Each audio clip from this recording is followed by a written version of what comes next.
Hi guys, and welcome back to the Geek Street, where the street speaks. My name is Sean, and I have my geek buddy over here, Harvit. Say hi. What's up, guys? All right, okay. So we are back with another breakdown of She-Hulk. It's looking more and more like it's not a breakdown, but more like just run through. Because obviously there's nothing much. Okay, there are two things that is, of course, it's one is maybe there's no connection or whatever, but it's just a reference, and then the other one maybe it's the entire plot of She-Hulk. So, but other than that, it's just Jen, so. Okay, all right. So, but yeah. So, Harvin, what do you think about last week's episode of She-Hulk? No, it's just we call it fillers. I think this was the ultimate fillers of all fillers. That's what I would say. It's just for me. I think I don't know. Maybe they shouldn't have just released this. I feel it's this unnecessary. Why would you do this? I mean, if you think about it, I think Marvel what they wanted to do was just because Jen can break the fourth wall, and play around with this thing. Oh, and it's a cool. I mean, it's like a joke. You can just put out there like, oh guys, we are just doing a one-off thing, nothing connected, and then people just be like, but not. I mean, like I said, it works well on other sitcoms, I would say, but as a superhero genre, I think not really much, because we want the story, we want the plotline, we want the action, the whole spice of the Marvel MCU thing going on, right? So we want to carry that. So this was I felt like okay, whatever, it's just something just to watch for the next episode to come forward, kind of thing. I was nothing. I was just sitting through, and then till the ending, I'm like, oh, okay, the ending, okay, that's all. Yeah. Yeah, I mean, like I always say that. I mean, the Shark episode should have gotten better and better, but then it's just like been stagnant for the past two episodes. So, yeah, we'll see what happens next. But I'm hoping that, of course, Daredevil comes in, and then it's more like. I mean, we have something, at least for next three episodes, we have something, significant, more action and more, more fights, and, a bit more story, and finally find out who the villain is, because it's already like 6 episodes and we still don't know who the villain is. And if they're trying to make Titania look like the villain, but then we know she's not. So, yeah. I mean, this particular episode shows it all that Titania is not the villain, and she will never be the ultimate villain. You can see that, because it's very important how you portray a character, right? Character art. So once you show, and I think with the joke of whatever we had with Titania this episode, you can never see it. It's just she'll just be probably part of She-Hulk's journey.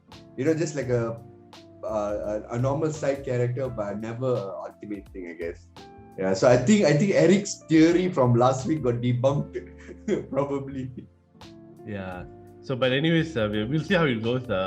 I'm still hoping that it will finish off very nicely, and there could be some things that we need to talk about also in this breakdown, and something that could lead towards into the entire series itself.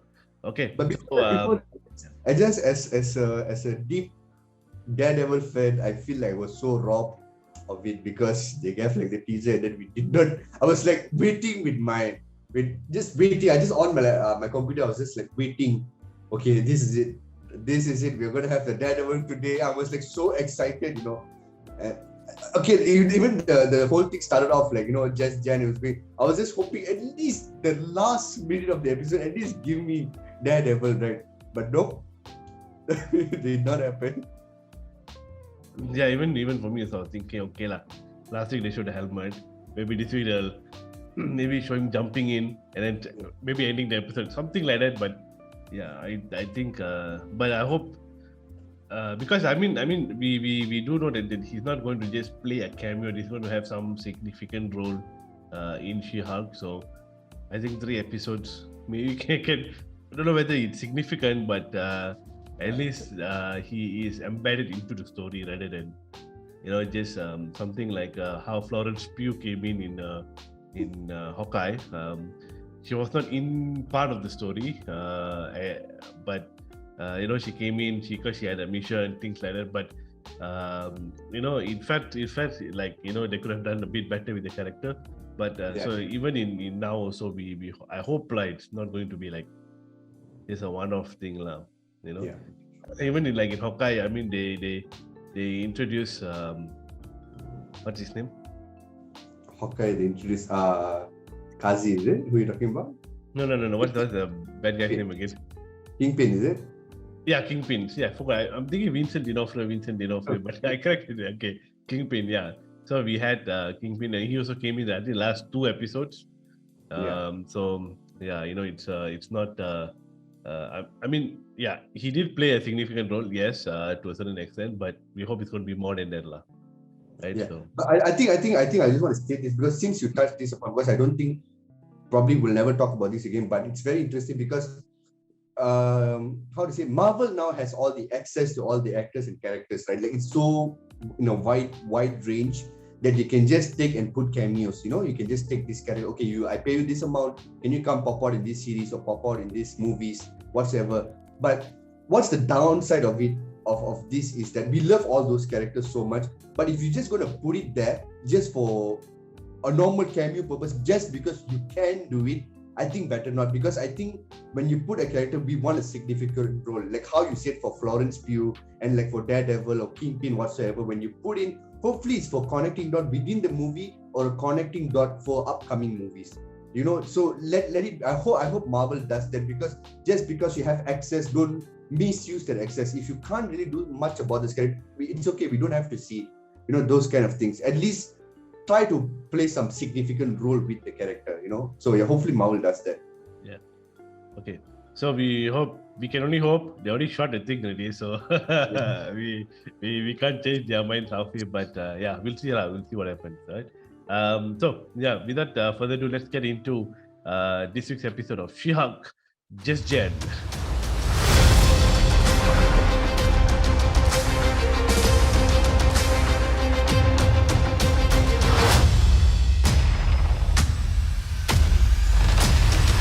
Okay, so this episode actually opens up with an invitation that Jen receives, what they call, from her old school friend Lulu. So we don't know who she is at that point in time, but she gets all these. I mean, nowadays they go really overboard with this bridesmaid and groomsmen invitation, So, but yeah, anyway, she receives one, and she says that she's forced to go because somehow their family know each other, things like that. So she wants to go, but she was a little bit skeptical at that point in time. Why I mean, getting invitation is one thing, but being a bridesmaid is another. So but so she thought, but she was happy that she got invited and things, so she went. So while she was packing, Nikki was around, and she was saying that she could spend more time in Mallory. We'll get to that, why she was helping Mallory with certain things, and also I mean, we see the what do you call, the suits that she collected last episode from Luke, and now she gets to wear them. So we see, I think, one of the it's not suit like a dress, okay? It's not a She-Hulk suit that we will see, but it's a dress. I'm sure that She-Hulk suit will come in sometime next episode or the week after. So we will definitely see that. So she will wear like a sort of like a polka dot dress, so that will be it. So she had this thing that she wants to go as She-Hulk, because she's starting to embrace that, She-Hulk and things like that. So she wanted to go there. So she appears at the wedding, but this pre-wedding at the venue the wedding haven't started yet. So she appears there, and she comes in as She-Hulk, and everybody go whoa, and all the time taking pictures, with their handphones and all that. And this, however, upsets Lulu. She says, "Oh no, you're taking this away from me," and all this. So all this. I mean, some brides feel threatened because somebody looks better than them, things like that. So she didn't want the attention taken away from her. So that's why the episode is Just Jen. So she just Lulu just asked Jen to be just Jen for the weekend and throughout the wedding. So then somehow Jen then finds out that Titania is invited to the wedding. and because it's her her husband, I mean the husband's friend's girlfriend or date or something like that. So she's there, and then Titania is there, and then Titania's like, she's not there to for She-Hulk or not to do anything with She-Hulk. She created all these things that, oh no, I'm here for Lulu and things like that. But we know lah what her real intention is at the end of the day. Okay, then after we cut from that wedding, and then we go to Nikki and Mallory, right? We have a first look of Mr. Immortal in the MCU. I didn't expect to be that old, and I didn't expect him to be around, but somehow they inserted this character there. But I don't know whether is it like a waste of character just bringing somebody there like Mr. Immortal, because we know Mr. Immortal is not a huge character in the Marvel universe or the comic universe, but he is somewhat a significant character in certain parts, in certain storylines. So if they wasted that character on this old guy, this guy acted in Game of Thrones, I think, if I'm not mistaken. Yeah. So, they might not have this character again, if this is not around. So, all these, things. So, then Mallory and Nikki find out that she's like getting sued by his ex-wives, okay, and he needed help and things like that. So there's a storyline there. So Mr. Immortal is actually a mutant. So this is like a sort of another hint that mutants are in the MCU, right? Marvel, okay, maybe for the fact that they are taking a mutant and portraying him in the cinematic universe, preparing everybody for the eventual coming of the mutants that we love, like in terms of the X-Men and things like that. But what's your take on Mr. Immortal in the MCU, Harvey? No, I think you see, in the comics, yes, Mr. Immortal, he does play some important role in certain comics, but besides that, I think it's more like a B-list or C-list character, right? But I mean, you can definitely turn a C-list, a B-list character to an amazing character in the MCU per se. You can. You just have to be like how James Gunn did with the Guardians of Galaxy, right? So it's something like that you could. But I think it's nothing much with Mr. Immortal in the She-Hulk series in the MCU now, because they just turned it into like some comedy kind of thing. But I think the take on this, because the moment when he appeared, the only thing which runs in my head, like, where were all these characters for so long? Because when in the MCU, when it began, like, it was just this limited amount of heroes. So if another person with a powers, it will eventually, people will know eventually. So why people didn't know about Mr. Immortal and stuff, like, it's just like very common now. Somebody pops out, oh, somebody powers, oh, okay, cool. And we are like, because we want every hero or any character which pops out in the MCU, we want that something in the essence, right? But I felt like, just like no much essence. But I think it's okay because they made it the character in a comedic way. It's like more like a one-off. But the take is that which made me feel like, okay, now don't have to stress about it much because it's a mutant. Because we have never got the reference and thing before this, like, about mutants. So mutants, we know that when you have a mutant power, they always tend to keep it low key as much as possible because there's threats and everything whatsoever. So now we are slowly getting the mutants references from Miss Marvel, like a reference from Doctor Strange Multiverse of Madness, those kind of things, we having the reference. So it's just like, okay, he's a mutant. So now we are slowly seeing mutants in the MCU per se. So like, yeah, that's my take. I mean, nothing big about Mr. Immortal. They could have done something, play around with the character, maybe pop out here and there. The character like what's his name? Like the fake Mandarin from Shang-Chi.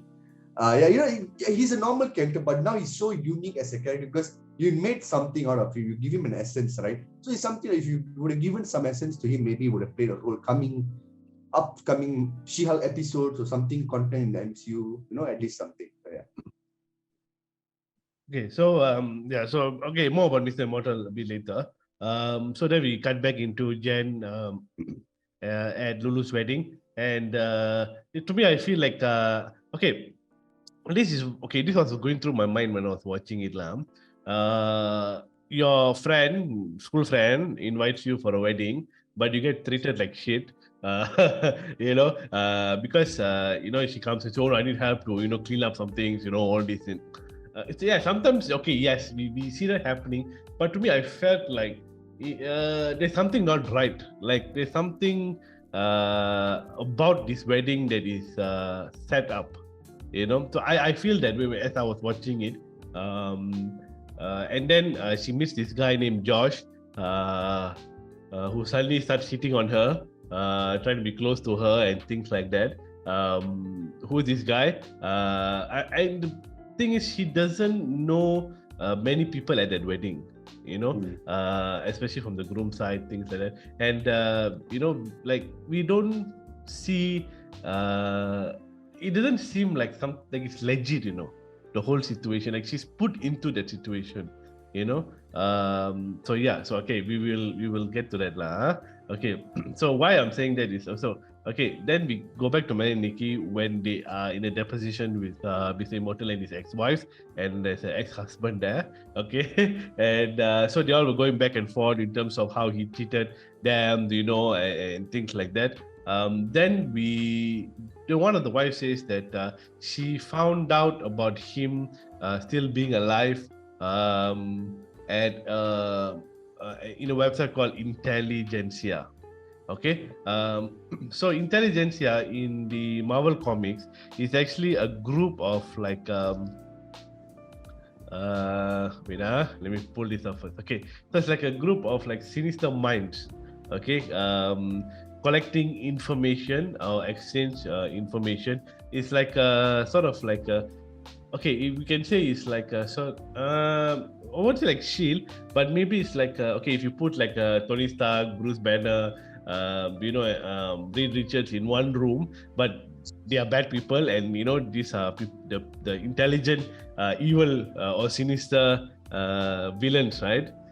So they created this group called Intellegencia, and they sort of try to get like vibranium from Wakanda, and then from Atlantis, and then from they try to steal some things from Olympia, so that maybe they can create this thing where they are more powerful than the heroes themselves.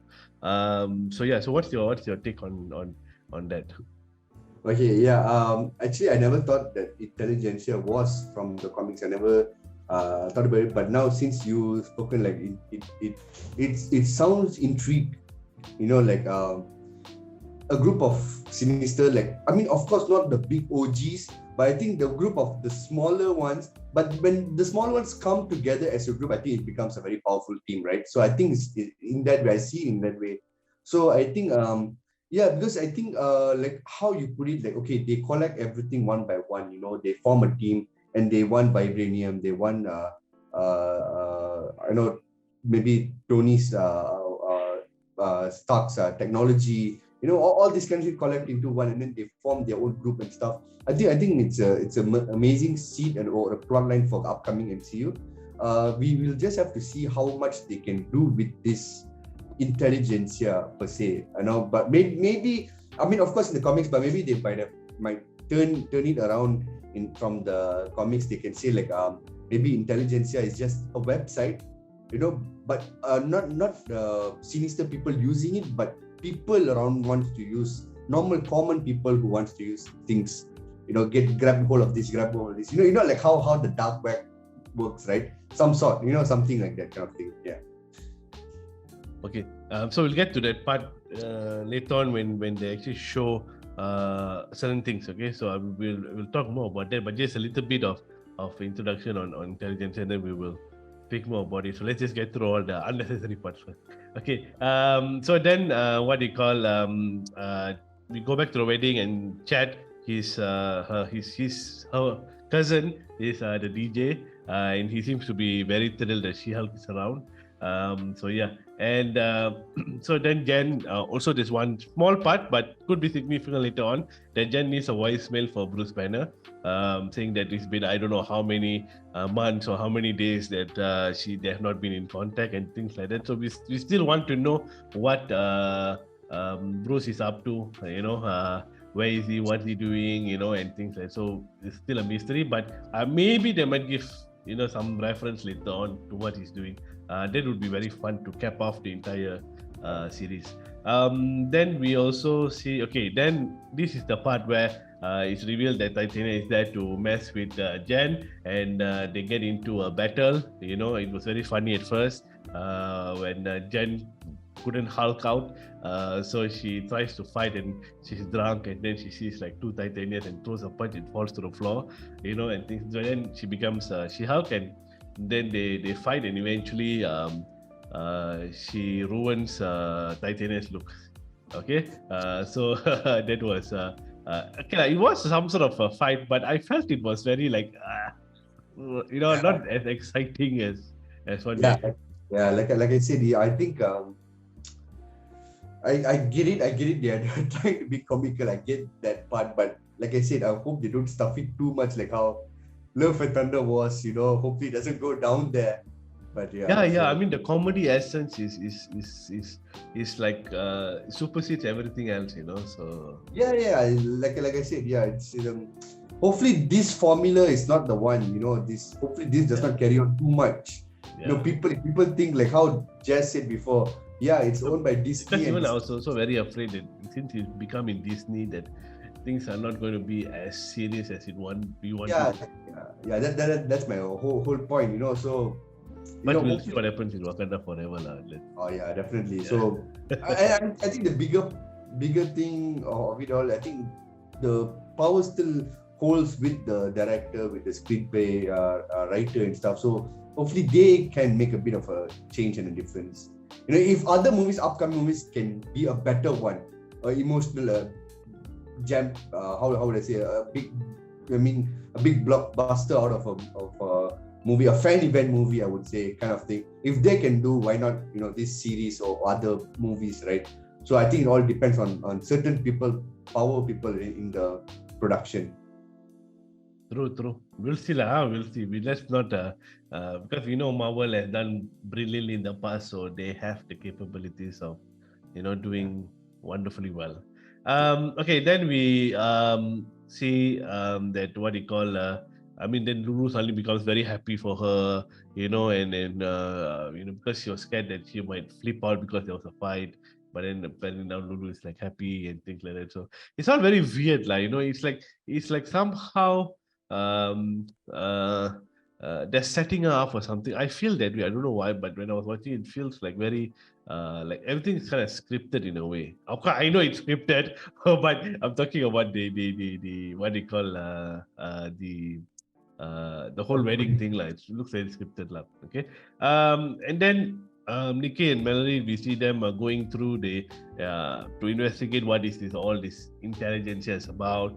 They come across a website, where they talk about, of course, Mr. Immortal's video was on there when he fell down onto the security car. And then we also have a lot of other things inside there. And one of it is cancel She-Hulk. So that is one of the things that was inside there, like someone is targeting her, and someone is like getting like wanting to maybe kill her or something like that, right? So when we talk about this intelligence, see why the reason why I said that it could be something is because in the comics, Intellegencia, this group approach General Ross, right, to convince him to become Red Hulk. Okay, so they were one of the things that drove Red Hulk, or the idea of Red Hulk, right? Because they wanted to create weapons of mass destruction that couldn't be fought back, right? So they thought, okay, since there's a Hulk, we create another Hulk, and maybe it could defeat that Hulk and cause chaos everywhere. So that was one of it. Okay, so another thing is, so we know that MODOK is rumored to be in Quantumania.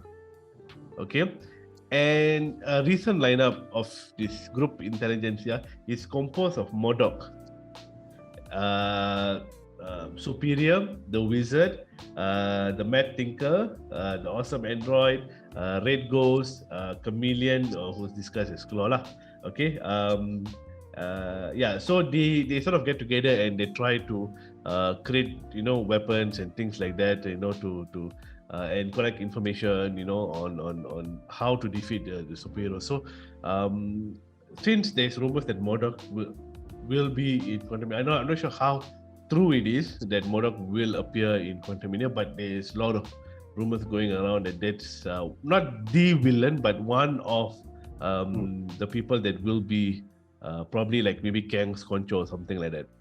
Yeah. So that's the reason why I brought up this intelligence. I think that there could be something, and the part where we see at the end that they have this lab, and then they have this sort of vials with needles, to inject or to draw blood or something like that. So what I'm thinking is whoever is in control of this wants maybe like She-Hulk's blood to maybe replicate it, things like that. So this could be one of it. So who is actually behind this, we don't know. So yeah, it's still a mystery. So maybe whoever is actually behind this is the actual villain of this movie. Of course we see like Frogman and things like that. Now they're throwing this in, so I don't know which direction is going to head towards to, and that's sort of like the confusing part.